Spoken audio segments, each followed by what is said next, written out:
Moi. Surprise, n'est-ce pas? Mais c'est vous l'assassin!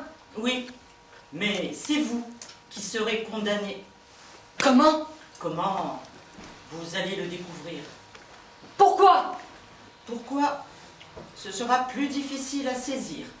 Mais comme vous en prendrez au minimum pour 30 ans, peut-être y parviendrez-vous. Que vous avait-il fait? Qui? Mon mari! Rien. Mais on ne tue pas quelqu'un s'il ne vous a rien fait! La preuve que si. Ça n'a pas de sens. On ne peut pas faire ça. Mais si. Tenez, vous par exemple, vous ne m'avez rien fait. Non? Et pourtant, je vais faire en sorte qu'à défaut de guillotine, vous soyez condamné à la prison à vie. Mais je suis innocente. Oh. Vous apprendrez à vos dépens que quand elle se met à juger son prochain, la logique humaine ressemble à une boule de neige qui dévale une pente. Elle broie toute faible innocence qui a le malheur d'être sur son chemin. Il suffit de provoquer un petit déclic au début et les événements s'enchaînent inexorablement sans même qu'on ait à s'en préoccuper. Qu'importe. Je suis innocente. Et je serai toujours innocente. Toujours. Je suis innocente. Si je pouvais vous donner un conseil, ce serait de vous considérer comme coupable. D'ailleurs, la plupart des innocents finissent par se persuader qu'ils sont coupables. Psychologiquement, il paraît que ça rend la vie carcérale plus supportable. Pensez-y, pour ne pas hurler de désespoir en cherchant un peu de ciel bleu entre vos solides barreaux, lorsque vous atteindra le chant mélodieux des oiseaux, ou en tentant vainement de retenir un faible rayon de soleil égaré dans votre cellule. Vous êtes un monstre. Non. C'est le lieu qui veut ça. Alors, comment va notre petit assassin? Ah, j'espère que la grande bécasse ne vous a pas brutalisé. Oh, ne vous formalisez pas si je l'appelle la grande bécasse. Dans ma bouche, c'est purement affectif. Et d'ailleurs, en 35 ans de collaboration, elle ne s'en est jamais plainte. N'est-ce pas, Pénélope? Oui, bien sûr, monsieur le juge. Toutefois, monsieur le juge n'ignore pas qu'il ne m'a jamais consulté à ce propos. Monsieur le juge, c'est elle qui a assassiné mon mari. Qui? Elle. La grande bécasse? Oui. Mon mari venait de passer la grille. Elle est passée derrière lui et lui a donné un coup de couteau. Alors comment expliquez-vous qu'il n'y ait que vos empreintes sur ce couteau? Elle avait des gants. Et moi, comme mon mari est tombé, j'ai enlevé le couteau. Pourquoi? Je ne sais pas. On ne peut pas tout savoir. Mais alors, comment expliquez-vous qu'on ait retrouvé le couteau planté dans son dos? Parce que je l'ai remis. Ah, ça c'est intéressant. Mais il saignait, alors je me suis dit que la lame arrêterait peut-être le sang. Mais c'est logique, ça. Je vous dis que c'est elle. Elle rôdait dans le jardin depuis plus d'1 heure. Ça y est, vous l'avez retrouvée, la mystérieuse rôdeuse, hein? Celle que vous connaissiez de vue, mais d'où vous ignoriez le nom. Hein? La dame qui vous menaçait du poing chaque fois qu'elle vous croisait. C'est dommage que vous n'ayez pas appelé. Et j'ai appelé. La police? Non, mon mari. Et il est venu? Mais oui, puisqu'elle l'a assassiné. Oh, mais vous êtes d'une logique imparable, hein, vous. Alors comme ça, Pénélope, on rôde la nuit dans les jardins? Oh, la nuit, monsieur le juge, quand je ne suis pas à votre service, c'est à Morphée que je me donne. Je dors. Ah oui. D'ailleurs, le sommeil est ce que vous avez de plus profond. Oui, non, elle n'est pas de moi, mais je l'adore. Pénélope! Pénélope! C'est pour rire! Pénélope! Allons, hein? C'est pas parce qu'une demi-cervelle vous traite d'assassin que vous pouvez perdre d'autre humour. Oh, voilà, c'est parti. Elle va tirer la tête toute la soirée. Hein. En plus, c'est sa dernière. Elle part à la retraite à minuit. Dis donc, si vous croyez que c'est comme ça que vous allez vous attirer ma sympathie, vous... Puisque je vous dis que c'est elle. Je l'ai vue. Vous ne me croyez pas, hein? Non, non, ça je vous crois pas, parce que la seule chose que la grande Becca soit capable d'assassiner, c'est l'orthographe. Oh là là, alors en orthographe, c'est une serial killer, ça. Au palais de justice, on la surnomme la Messaline du participe passé. Mais c'est elle. C'est elle. Je l'ai vue. Vous n'avez rien trouvé de plus original pour votre défense. Hein. Sur la tête de mon mari. Je vous jure que c'est elle. Ah, là, vous frisez l'humour noir. Mais c'est elle. C'est elle. C'est elle. Dis donc, pas de chance, Pénélope. Hein. C'est elle. Pour une fois que quelqu'un s'intéresse à votre petite personne, il faut que ce soit une hystérique. Hein. Oui, bon, visiblement ce soir, mon humour n'a pas l'heure de vous plaire. Bon, alors, vous allez vous payer notre tête toute la soirée ou vous comptez collaborer? Collaborer? Bah oui, j'ai des questions à vous poser, moi. Mais puisque c'est elle la coupable. Ouais, comment ça, là. Vous ne me croyez pas? Mais non, je vous ai dit que non. Mais pourquoi? Mais parce que je sais bien que c'est vous. Et d'ailleurs, vous avez à moitié avoué. Quoi? Ben oui, enfin. Et n'avez-vous pas reconnu, ici même, hein, voilà, c'est écrit là, avoir planté le couteau dans le dos de votre mari? Non. Je l'avais retiré et je l'ai remis. Oui, ben voilà, on a fait la moitié du chemin. Quand vous arrêterez de prétendre l'avoir retiré, hein, eh ben vous signerez vos aveux et on ira tous se coucher. Je l'ai retiré. Puis je l'ai remis. Ah, incroyable, vous êtes tous pareils. Incapables d'avouer du premier coup. Il faut toujours que ça se fasse par étapes. Ben, je dois reconnaître que comme coupable, vous faites preuve d'une imagination débordante. Bon, allez, on va laisser ce point quelques instants et nous allons nous intéresser au mobile. Ah, oui, parce que pour tuer quelqu'un, il faut une raison. Hein. Elle m'a dit que non. Qui? Oh, écoutez, vous commencez à m'énerver. Hein. Bon, est-ce que vous allez répondre à mes questions? À condition qu'elle réponde aux mêmes questions. Quoi? Ainsi, vous verrez bien que c'est elle. Non, non, enfin, franchement, c'est pas possible, ça. Sinon, je ne le dis rien. Mais vous savez, vous commencez à m'énerver, là, mine de rien. Je ne dirai rien. Je vais me fâcher. Monsieur le juge, si je puis contribuer à faire avancer la justice de mon pays, Quoi, vous accepteriez de répondre? ben, si c'est la seule façon de faire parler madame. Après tout, voilà plus de 30 ans que nous travaillons ensemble, 35 ans, et vous ne m'avez jamais interrogé. Dis donc, vous allez vous en souvenir de votre dernière soirée de travail. Ce sera un peu ma fête, comme ça. Bon. Alors, que faisiez-vous le 15 décembre à 22h? Elle d'abord. Oh non, mais dis donc, hein. Si j'ai bonne mémoire, je crois que j'étais ici. Et vous? J'étais chez moi. Et j'attendais mon mari. Donc, vous reconnaissez avoir été présente sur les lieux du crime. Pas évidemment, puisqu'il s'est passé chez moi. Et elle aussi y était, je l'ai vue. Non, non, non, elle était avec moi. Vous seriez complice? Quoi? Vérifier son alibi. À la télévision, c'est comme ça qu'ils font. Elle n'a pas tort.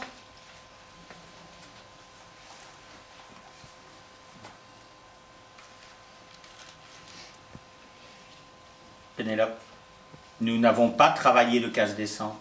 Vous voyez bien que c'est elle. Oh, mais j'ai dû me tromper. C'est elle. Elle n'a pas d'alibi.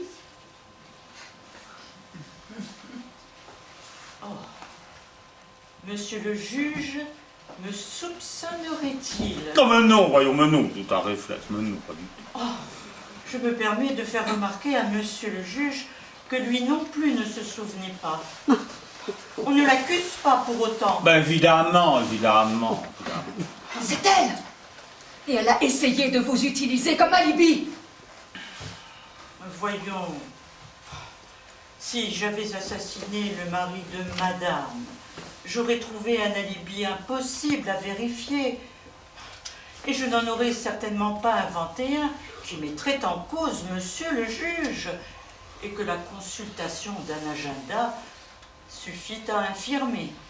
Mais bravo, Pénélope, bravo! Voyez, chère madame, comme les arguments de l'innocence peuvent être convaincants. Vous la croyez? Ah ben ça, je trouve ce raisonnement plus crédible que l'histoire de votre couteau qui fait des allers-retours dans le dos de votre mari. Hein. Cela dit, ma chère, il aura fallu attendre votre dernière soirée de travail pour qu'un de vos propos m'épate. La perspective de l'oisiveté donnerait-elle de l'intelligence aux futurs retraités? Peut-être, monsieur le juge. Ouais. Bah, dans ce cas, vous me permettrez de regretter les 35 années de banalité que votre présence m'aura imposées. Monsieur le juge ne s'en est jamais plaint. Ouais. La bêtise des autres m'a toujours diverti. Bon, alors, vous reconnaissez avoir été présente sur les lieux du crime. Vous reconnaissez avoir manié l'arme du crime, nous progressons. Quels étaient vos rapports avec votre mari? Elle d'abord. Bon, Mais- vous allez m'énerver, je vais m'énerver, je vais m'énerver. Je n'avais aucun rapport avec le mari de madame. Oh, Mais je peux le jurer. D'ailleurs, je ne le connaissais c'est pas. pas vrai. Elle laissait son vélo devant chez nous tous les dimanches pour aller faire son jogging. Et quand elle nous voyait, elle nous faisait un grand sourire et disait bonjour. Pénélope? C'est exact, monsieur le juge. Il s'agissait d'un bonjour de politesse. Va-t-on me faire procès de mon éducation? Je savais pas que vous faisiez du jogging. Tous les week-ends, monsieur le juge. Si cela vous tente. Difficile de trouver plus con comme sport. Hein? C'est la deuxième fois qu'elle ment. Une fois avec la Libye et maintenant en disant qu'elle ne nous connaissait pas. Mais je voulais dire que je ne connaissais pas son nom.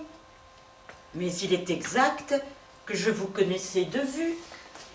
D'ailleurs, madame, qui elle aussi me connaissait de vue, pourrait-elle donner mon nom de famille? Je vous écoute.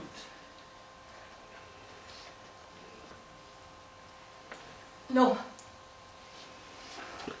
Mais il en allait de même pour moi, avant que je le tape sur cette petite machine. Je ne crois donc pas avoir menti en disant que je ne connaissais pas votre époux. Et alors? Pourquoi l'avez-vous tué? Salope! Mais oh, calmez-vous, hein! Oh. Qu'est-ce qu'il y a encore? Je veux aller aux toilettes.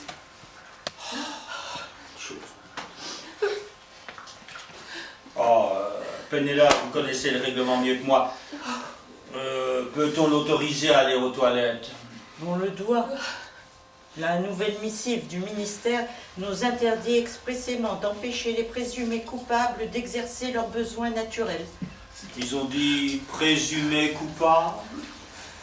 Je dois rester monter. Je plaisantais, monsieur le juge. C'est mon dernier jour. Oui. Mais Pénélope, concernant les menottes. La missive se tait sur la question. Je suppose que ce point est laissé à l'appréciation de monsieur le juge. Mais, vu les accusations de madame, que je persiste à trouver non fondées envers un représentant de la justice, moi je conseillerais à monsieur le juge d'être sévère.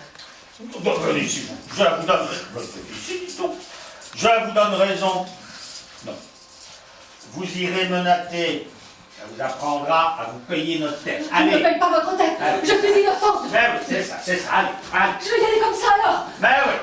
Si vous avez vraiment besoin, vous y arriverez. Allez. Courage. Oh, quelle bonne femme, hein. Et en plus, comme défense, vous accusez. Vous savez que je ne vous connaîtrai pas. J'aurai des doutes. Ah oui. Dégage une telle sincérité. En plus, j'ai fait une étude de voisinage. Alors, son mari et elle s'entendaient à la perfection. Il n'avait pas de maîtresse et on ne lui connaît pas d'amant. En plus, il n'y a pas d'héritage. Autrement dit, aucun mobile. Ou alors une crise de folie. Mais une crise de folie, ça débouche sur des aveux. Alors une crise de folie qui déboucherait sur une amnésie. On va peut-être la faire consulter par un psychiatre. C'est bizarre, hein? Je ne la sens pas coupable.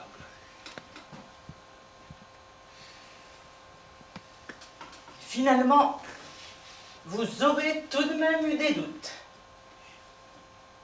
Il faut dire que j'ai pris beaucoup moins de précautions. Elle a raison, monsieur le juge. C'est moi qui ai planté le couteau dans le dos de son mari. C'est mon 4e assassinat. Celui-ci n'a nécessité aucune préparation. La routine, quoi. Pour les précédentes, je m'étais renseignée. Chacune avait une bonne raison d'aspirer au veuvage. La première avait 35 ans de moins que son riche époux et aimait l'argent. Mobile, frustration, cupidité. La deuxième était cocue et le savait. Mobile, humiliation, jalousie. La troisième avait un amant dont elle était follement amoureuse. Mobile, la passion. La passion. Mais visiblement, celle-ci n'a aucune raison de tuer son mari. C'est pourquoi elle se défend mieux. La mort de l'époux n'a développé chez elle aucun sentiment de culpabilité. Les autres, sans vraiment se l'avouer, se réjouissaient de leur veuvage. Inconsciemment, elles s'en sentaient coupables, elles étaient torturées avant même d'entrer ici. Alors évidemment, une fois entre vos mains, il leur était impossible de dégager cette forte assurance qui forge votre intime conviction. Aujourd'hui, notre cliente sera plus difficile à faire craquer. Mais je vous fais confiance. Vous y arriverez. Vous voulez dire que vous m'avez... Ce que je dis, c'est clair, non? Vous m'avez fait condamner 3 innocents? Ce sera la 4e. Mais pourquoi? Vous ne pouvez pas imaginer avec quelle délectation la grande Bécasse observait son juge d'instruction en train de commettre une injustice. Qui était-ce? Vous voulez vraiment le savoir? Qui était-ce? D'accord. Tous les noms sont gravés là, dans ma petite tête de Bécasse. La dernière avant celle-ci s'appelle Huguette Boiron.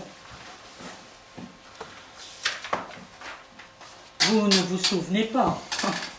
C'est vrai que vous condamnez tellement de gens, monsieur le juge.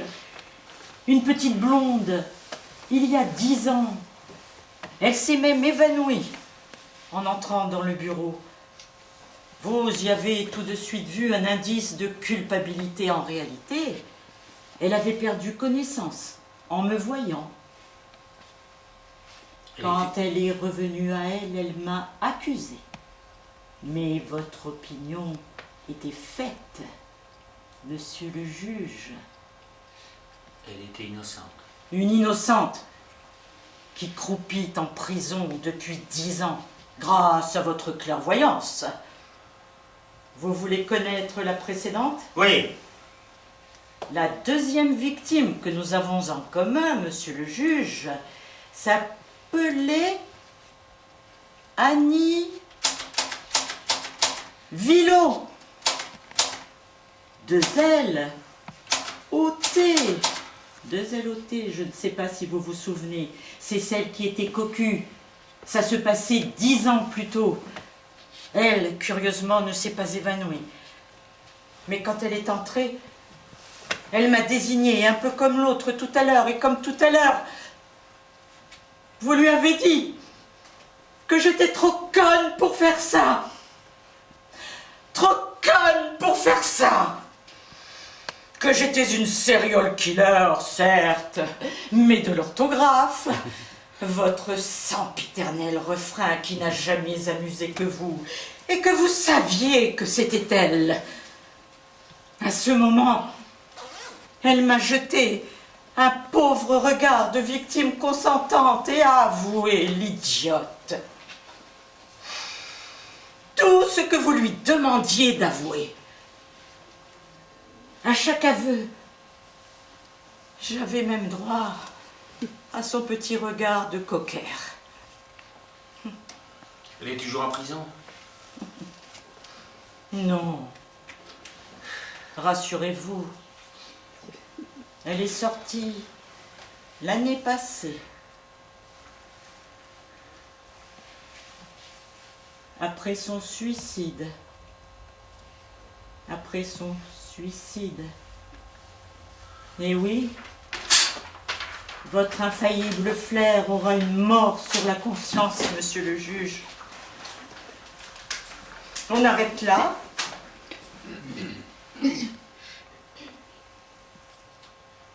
Où je vous raconte la première.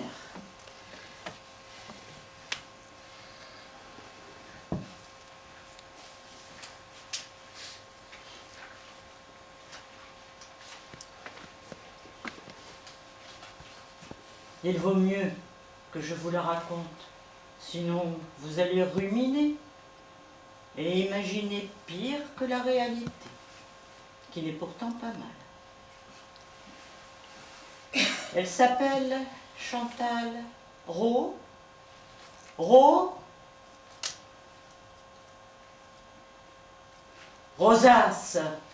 Chantal Rosas. Il y a 30 ans. Vous ne pouvez pas l'avoir oubliée. Une grande brune, très très forte, colossale même. C'est d'ailleurs sa force qui a rendu le meurtre de son vieux mari crédible. Elle était innocente. Ma première, une coriacelle. Elle criait, hurlait dans votre bureau. Vous vous rappelez, vous avez même dû la gifler, tellement elle se débattait. Ah, si elle avait eu un aussi bon avocat que la famille de son riche époux, nul doute que cette baffe vous aurait coûté cher. D'ailleurs, vous avez eu peur, tellement peur, que vous vous êtes montré intraitable. Elle est entrée en prison à 30 ans et n'en sortira que l'année prochaine à 60, l'âge de la retraite. Ce qui nous fera un point commun, elle et moi, toutes les deux retraitées. Enfin, vous êtes un monstre! Oh, le grand mot. Juste une collaboratrice qui, tous les 10 ans, a eu besoin d'une petite soupape. Mais enfin, pourquoi? Pour décompresser. Il fallait que je décompresse tous les 10 ans, sinon je n'aurais pas tenu. Vous êtes folle. Mais sans ces petits dérivatifs, je le serais devenu. Vous n'imaginez pas ce que c'est que de vous supporter durant 35 années, 35 printemps, à vous voir jouir de rendre la justice, certain d'être infaillible, en jouant les faux débonnaires, tellement sûr de ses intuitions. Alors, tous les 10 ans, pour compenser, je vous ai fait commettre une injustice. Quand votre prétention devenait insupportable, j'y pensais, et ça m'aidait à tenir, et quand ça ne suffisait pas, je vous en faisais commettre une autre. ces injustices m'ont rendu presque agréable le fait de devoir travailler avec vous. Et j'avoue que depuis 1 an, j'attends cette soirée avec une telle impatience que ma dernière année s'en est trouvée revigorée. Vous ne pensez jamais aux victimes. Si, mais toute guerre suppose des dégâts collatéraux. Vous vous rappelez le premier jour où nous avons travaillé ensemble? Je vous ai interrogé sur les risques d'injustice. À l'époque, vous ne me traitiez pas encore de bécasse. Vous avez répondu. Vous vous rappelez ce que vous m'avez répondu?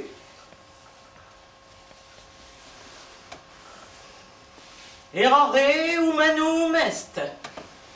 L'erreur est humaine. Vous étiez juge depuis 6 mois.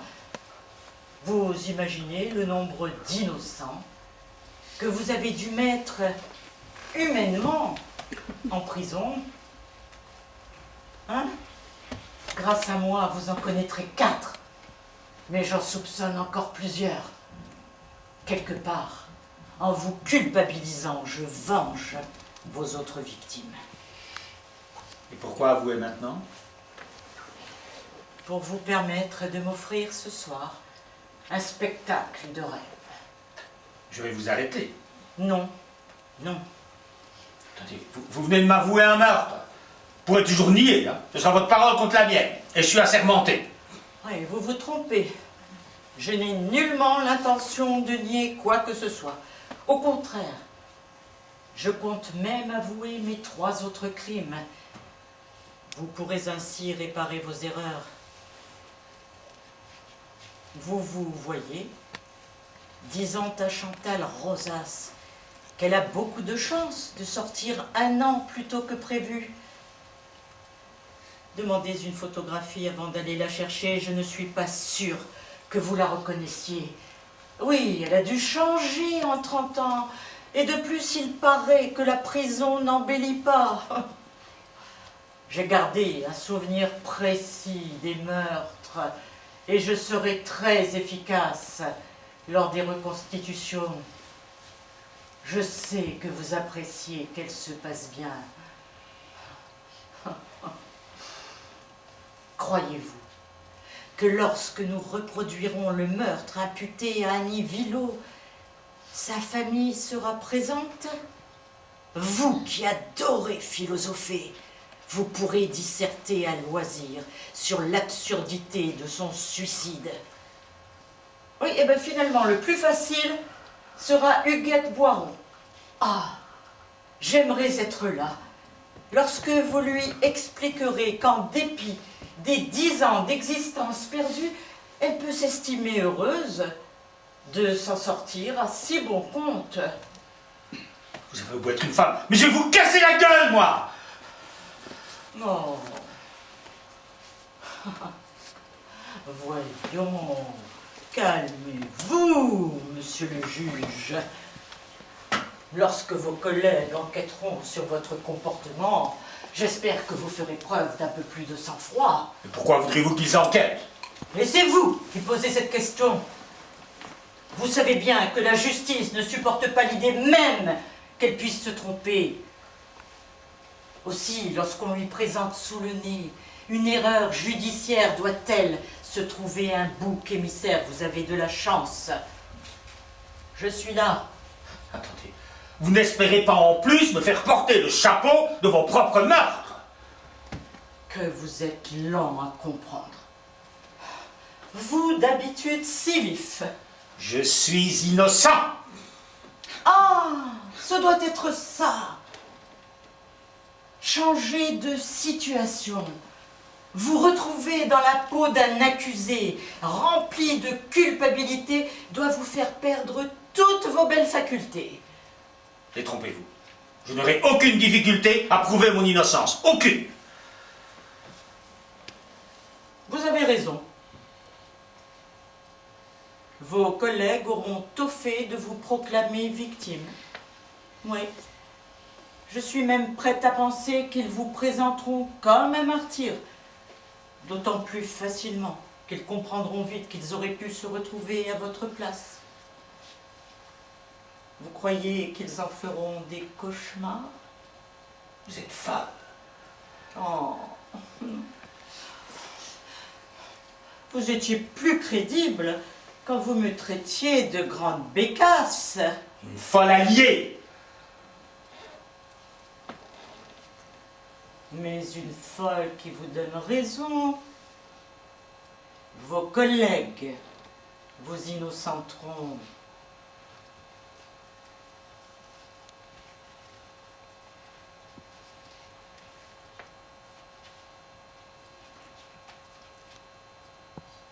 Je suis moins sûre des médias. Les médias.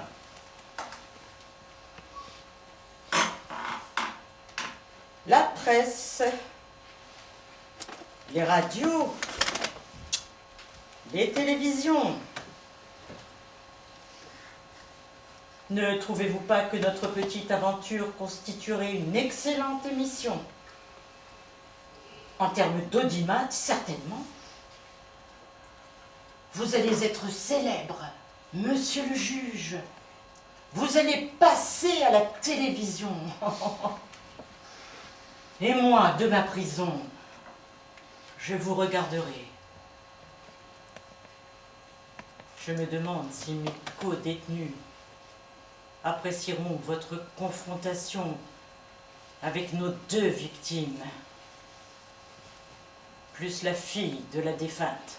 Attendez, vous dites nos victimes. Ce sont les vôtres, hein? Je suis coupable, c'est vrai, mais serais-je la seule responsable, monsieur le juge? Que penseront les téléspectateurs de vos interrogatoires, monsieur le juge? Interrogatoires que j'ai photocopiés et que la presse possédera. Comment interpréteront-ils l'habileté psychologique de vos questions?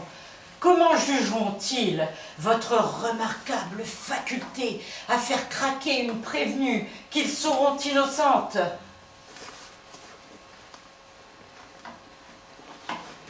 Peut-être fera-t-on un téléfilm de vos exploits? Ou une série? Je me demande comment vos petits-enfants supporteront ce lynchage médiatique. Mes petits-enfants? Ouais. Vous avez leurs photos là. Comment réagiront-ils? Ils portent votre nom. Que diront-ils à leurs copains à l'école?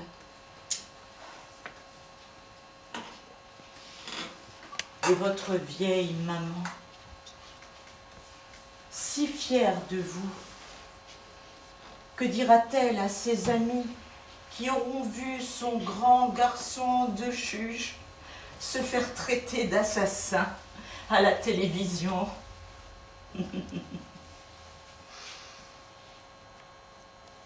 Votre couple, Bibiche,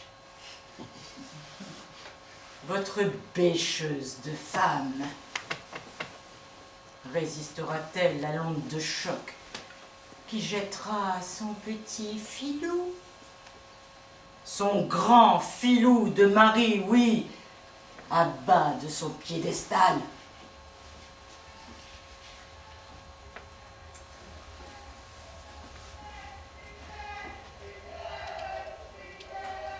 Je ne vais pas passer en revue toute votre famille, monsieur le juge. Mais j'ai bien peur que votre nom ne devienne difficile à porter. Et puis,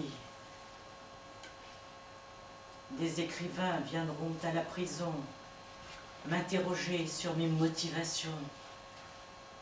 Je leur décrirai les souffrances que j'ai dû endurer pour en arriver à vous faire commettre ces injustices. Je mettrai le doute. Bien des journalistes reprendront vos enquêtes et vous révéleront d'autres erreurs. me proposera sûrement d'écrire un livre.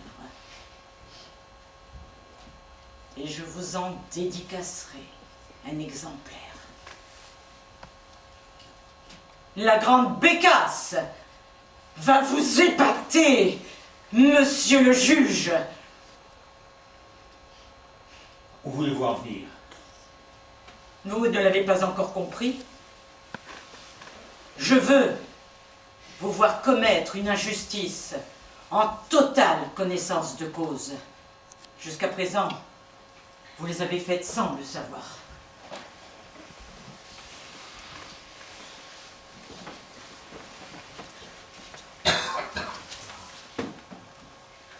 Comme je dois partir à la retraite dans quelques heures, je veux vous voir envoyer une innocente en prison volontairement.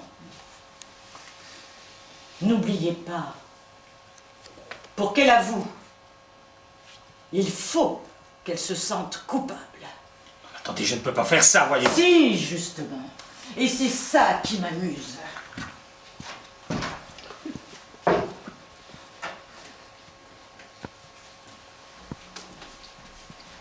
Votre garde-chiourme est infect. De toute façon, tout le monde est infect ici. Qu'est-ce que vous avez à me regarder comme ça? Bon.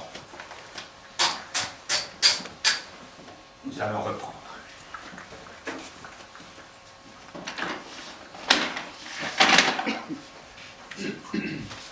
Allez, asseyez-vous.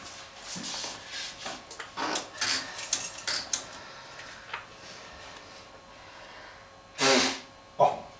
Quels étaient vos rapports avec votre mari? Qu'est-ce que vous voulez dire? Ils étaient bons.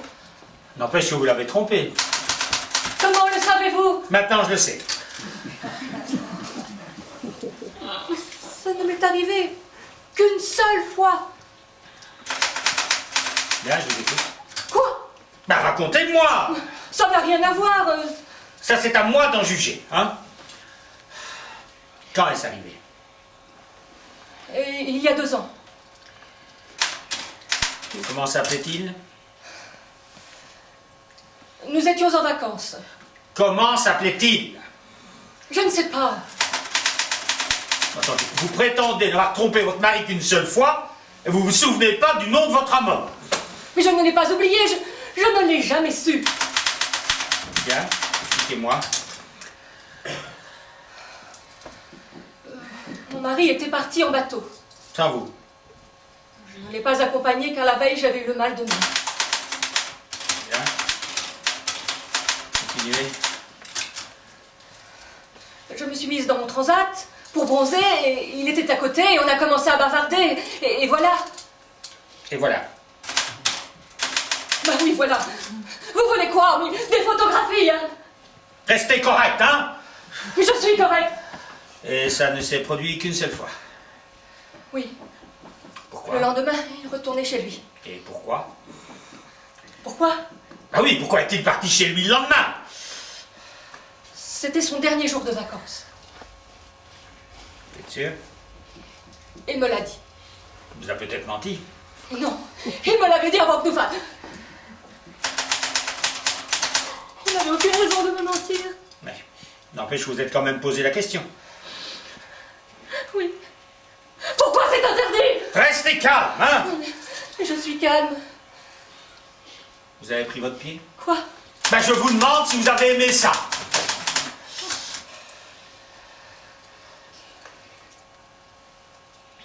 Oui. C'était mieux ou moins bien qu'avec votre époux? On ne l'a fait qu'une fois. Oui, ben justement, vous devez vous en souvenir. C'était mieux ou moins bien qu'avec votre époux. Une nouvelle peau. Enfin, je veux dire, une peau à laquelle on n'est pas habitué. Forcément, ça fait du bien. Ça fait du bien. Oui. Et c'est bien. Quand vous faisiez l'amour avec votre époux, vous y pensiez? Non. Non? Vous mentez mal, madame. Mais enfin! Moi, je crois que chaque fois que vous faisiez l'amour avec votre époux, c'est à cet homme que vous pensiez. C'est cette peau que vous caressiez. Non! Non? Ben, je vous dis que c'est moi. Vous entendez ce que je vous dis? Je suis sûr que si. C'est arrivé! Mais pas chaque fois. Et c'est arrivé. Mais pas chaque fois. On progresse.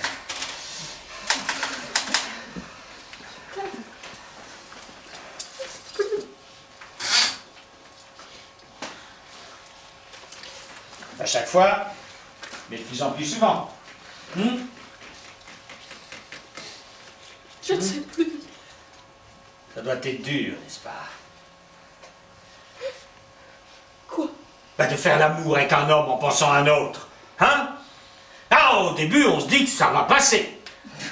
Seulement, c'est l'inverse qui se passe. De plus en plus souvent, m'avez-vous dit. Lui, je parle du mari, il se doute de rien. Alors au début, bah, on le plaint. Puis à force de le plaindre, eh ben, on culpabilise. Et on culpabilise de plus en plus. Alors, pour ne plus culpabiliser, eh ben, on arrête de le plaindre. Arrêtez-moi si je me trompe. Seulement, comment voulez-vous cesser de plaindre quelqu'un qui s'obstine à être là? Quelqu'un qui veut continuer à faire l'amour, comme s'il n'y avait pas eu cet après-midi au camping. Comme s'il n'y avait pas eu cette peau. Ah, on voudrait l'oublier, cette peau. Mais on n'arrive pas. Alors c'est lui qu'on voudrait gommer, qu'on voudrait ne plus voir. Oh, il ne s'agit pas de haine. Ah, non, non, non, non, loin de là. Simplement l'envie de ne plus le voir là. Seulement, il est toujours là. Alors, après 2 ans de souffrance, eh ben, on finit par le haïr. Oh, on ose à peine se l'avouer, mais on aimerait bien le voir mort. Oui, on n'ose pas se le dire. On aimerait tellement. Alors un jour, un soir, il y a un couteau qui traîne sur un banc. Et puis il est là. Et en plus il a le dos tourné. Alors on prend le couteau et on frappe comme dans un rêve. C'est pas vrai. Alors quand on voit le couteau planté dans le dos, on dit c'est pas possible, que c'est pas nous qui avons fait ça. Alors on retire le couteau et puis on le remet pour arrêter l'hémorragie. C'est pas vrai. Alors cette idée paraît tellement insupportable qu'on finit par imaginer un rôdeur qui aurait porté le premier coup fatal. Et ce rôdeur, à force de l'imaginer, il finit presque par exister. Mais si, c'est vrai. Seulement vous n'arrivez pas à vous l'avouer. Allons, allons, signez ces aveux. Croyez-moi, vous sentirez mieux après. Vous serez presque soulagé. Allez. Allez. Allez.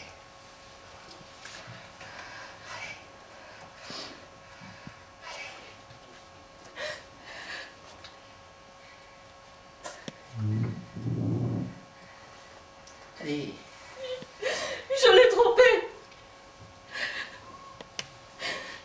Mais je ne l'ai pas tué. Mais si, je le sais, vous le savez, vous savez que je le sais, alors signez, qu'on en finisse.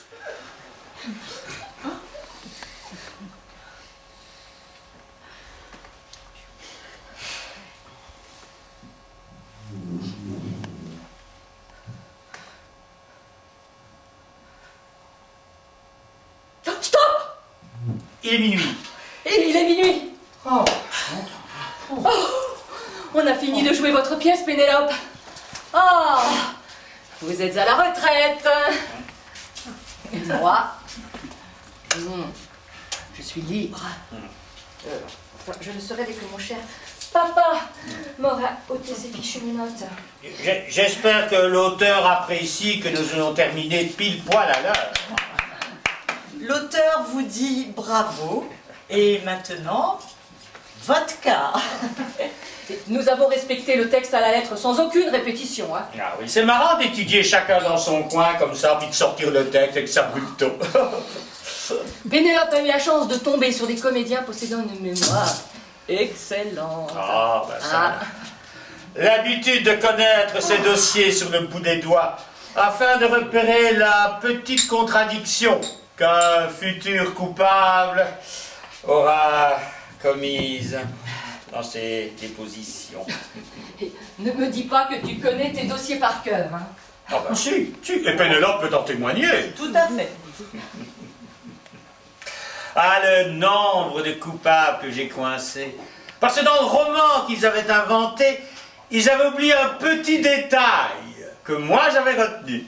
Oh, ce que vous dites là est passionnant, passionnant, passionnant. Mais ne serait-ce point en contradiction avec ce que vous m'avez dit il y a 2-3 jours? Attendez que je vérifie. En fait, je me souviens parfaitement de leur erreur, mais je les laisse mariner un peu, histoire de goûter leur angoisse. Sadique. Professionnel. Et d'ailleurs, ces petites secondes me permettent de voir leur visage avoué avant même que leur bouche ne confirme ses aveux. Dites, Pénélope, elle finit mal votre histoire. Je me suis demandé pourquoi tant d'innocents se retrouvaient en prison après avoir avoué. Alors, j'ai essayé de comprendre par l'écriture. En tout cas, je tiens à vous remercier. Vous m'avez fait un beau cadeau de retraite en jouant ma petite comédie. Enfin, avec des petites comédies comme ça, il n'y a plus besoin de grandes tragédies. Hein. Finalement, j'ai raté ma vocation. Au lieu d'être commissaire de police. Ah, j'aurais dû être comédienne. Oui, moi aussi finalement. Oh, toi, oh, et tu n'as aucun mérite. Non mais, un juge d'instruction, qui joue un juge d'instruction, où elle mérite. Tandis que moi, des menottes, on peut parler d'un contre-emploi. Ouais, je ne suis quand même pas pervers à ce point-là. Ouais, bah, j'espère bien. N'est-ce pas, Pénélope? Mais certainement, monsieur le juge. Il a tout de même dû vous inspirer un peu, non? Je l'ai déjà expliqué. Je n'ai utilisé que des faits objectifs. Nos fonctions, nos 35 années de collaboration, quelques faits concrets, histoire d'alimenter ma réflexion. Mais il va sans dire que toute ressemblance avec une personne existant ou ayant existé est purement fortuite. On connaît. Je me permets de faire remarquer à Madame la Commissaire que dans cette histoire, je me suis donné le plus mauvais rôle. Ah, ça, on doit le reconnaître. Et il y a quand même un petit point dans lequel je me suis reconnu. Non, parce que il m'arrive parfois de vous appeler la grande bécasse. Mais vous savez, dans ma bouche, ces mots sont purement affectifs. Hein. Mais certainement, monsieur le juge. Vous ne l'avez jamais mal pris, j'espère. En 35 ans, monsieur le juge, je vous l'aurais dit. Non, parce que comme ça figure dans votre pièce. Mais d'ailleurs, monsieur le juge ne m'a jamais appelé ainsi devant un prévenu. Ben, évidemment. Et d'ailleurs, l'intonation que monsieur le juge prenait dans la réalité était tout à fait différente de celle qu'il a prise ce soir en jouant. Il a bien compris que j'avais gardé les mots, mais changé l'intention.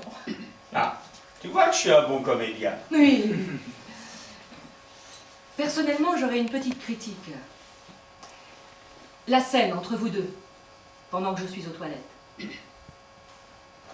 C'est un peu long, non? Oh, la cabotine. Non, mais c'est pas ça, mais vous ne trouvez pas que je reste bien longtemps aux toilettes? Si Madame la Commissaire a raison, je reverrai ce passage. Je me demande où vous allez chercher tout ça. Oh ben, 35 années dans ce bureau ont dû tout de même l'inspirer. Et d'ailleurs, j'ai reconnu quelques faits, hein, admirablement maquillés. Tu ferais quoi devant un tel chantage? Ah, je n'aurais certainement pas cédé. Est-ce votre avis, Pénélope? Certainement. Seulement, dans mon histoire, pour le ressort dramatique, j'étais obligée de vous faire céder. Avec moi, dans la réalité, la petite comédie aurait été vite terminée. Oh, mais certainement, monsieur le juge. Mais nous aurions eu moins de textes à retenir.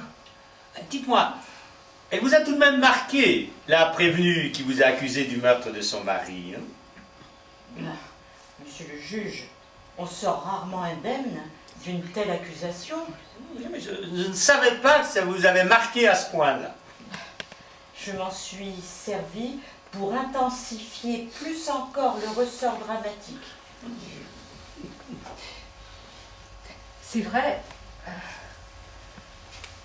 Une prévenue vous a vraiment accusé. Il y a 10 ans, exactement. Et les deux premières, c'était vrai aussi? Bah non, hein. Mais si. J'ai changé les situations, mais si vous vous rappelez bien, tous les 10 ans, une coupable m'a accusée du meurtre qu'elle avait commis. C'est fou, ça! Peut-être que j'ai une tête d'assassin. J'espère que leur accusation était fausse. En tout cas, je plaide non coupable. Mais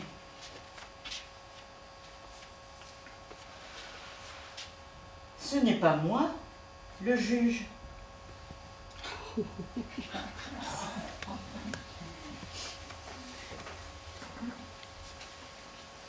Trouves-tu que Pénélope fasse une bonne innocente? Bah évidemment, évidemment.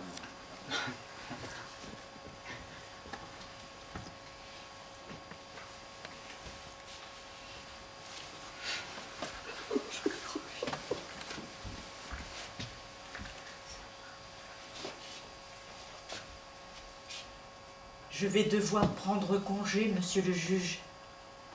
Je voulais vous dire que j'ai été très heureuse de travailler au service de monsieur le juge. Ça a été non seulement une joie, une très grande joie, mais aussi une grande leçon de rigueur et d'honnêteté. Moi aussi, Pénélope, ces 35 années furent un plaisir.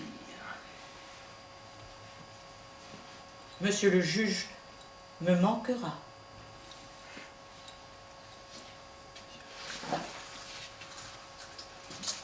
On gardera contact. Bah évidemment. J'en serai ravie. Au revoir, madame la commissaire.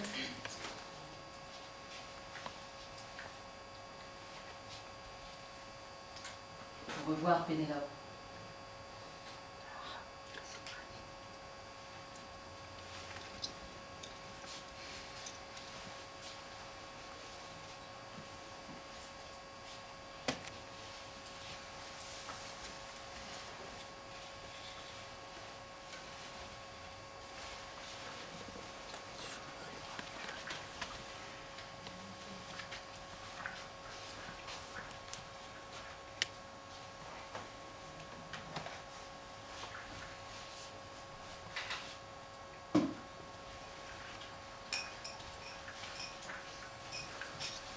Ah, quelque chose ne va pas?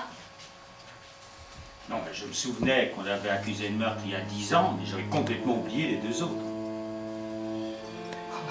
Attends, tu ne vas tout de même pas croire que la grande Bécasse soit capable de tuer quelqu'un? Tu veux qu'on fasse rouvrir les enquêtes?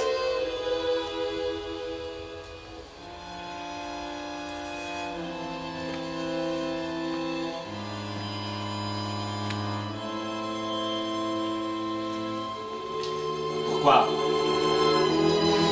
Elles ont avoué.